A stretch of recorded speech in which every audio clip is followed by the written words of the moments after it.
이번 단어는 국제 문제의 이해입니다. 국제사회에서 발생하는 다양한 문제와 그 원인과 해결 방안을 제시할 수 있다.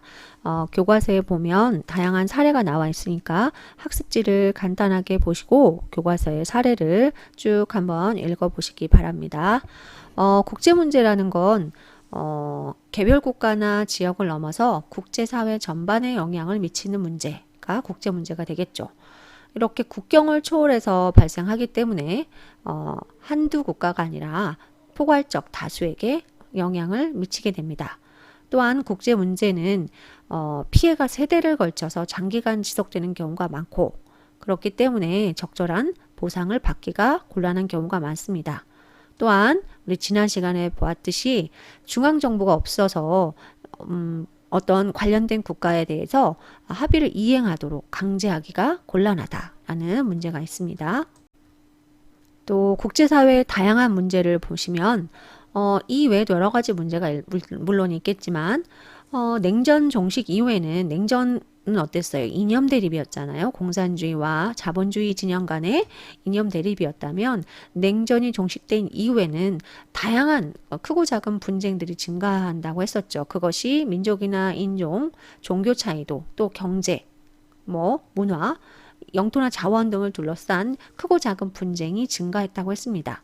또 그 중에서 경제와 관련해서 선진국과 빈곤국 간의 경제적 격차를 남북 문제라고 했어요. 그래서 남북 문제는 선진국과 빈곤국 간의 경제 격차를 남북 문제라고 하고 이후에도 각종 환경 문제, 지구온난화, 오존층 관련된 산림이나 사막화 이러한 환경 문제, 그 외 인권이나 종교, 보건 문제 등이 여러 다양한 문제의 사례가 우리 교과서에 나와 있습니다. 국제 문제의 발생 배경을 보면 민족이나 인종, 종교 등의 차이라고 나와 있는데 딱히 어떤 분쟁의 원인을 하나의 요인으로 잡기가 어려울 정도로 여러 요인들이 복합적으로 나타나는 경우가 많다.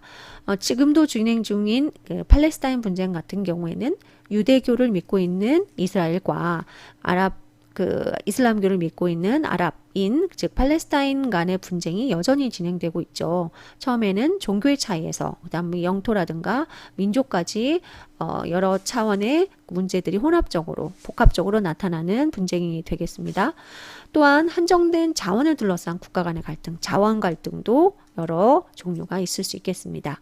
이러한 국제 문제를 해결하기 위한 국제법도 참고로 보시고요. 자, 이러한 국제 문제를 해결하기 위한 방안으로서 국제법을 통해서 앞에서 배웠던 국제법을 통해서 국제사법기관 뭐가 있었죠? 국제사법재판소에 제소하여서 국제법에 따라 해결하는 경우도 있습니다. 물론 지난 시간에 보았듯이 한계점도 있었어요. 당사국이 동의하지 않을 경우에는 강제하기가 어렵다고 했죠. 또는 국제기구를 통해서 해결할 수도 있고 또 당사국 끼리 협상을 통해서 외교 활동을 통해서 해결할 수 있는 방안도 있고요. 우리 개개인의 입장에서 봤을 때는 국제사회 문제에 대해서 지속적으로 관심을 갖고 해결하기 위한 노력과 세계 시민의식을 함양하려고 하는 노력들이 필요하겠습니다.